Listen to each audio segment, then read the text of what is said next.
selamat sejahtera. Baik, kali ini kita akan promosikan buku Kalam Didulang Maruah Disanggah. Apa istimewanya buku koleksi Zakbar ini?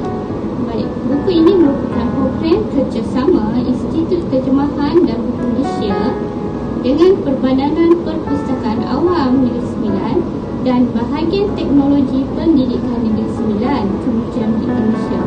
Tujuannya adalah untuk menyahut seruan dalam melahirkan sejuta Zakbar moden. Baik, buku ini merupakan himpunan esei-esei yang telah dihasilkan oleh guru-guru dan murid-murid di Malaysia, di mana melibatkan 24 orang guru dan 7 murid-murid.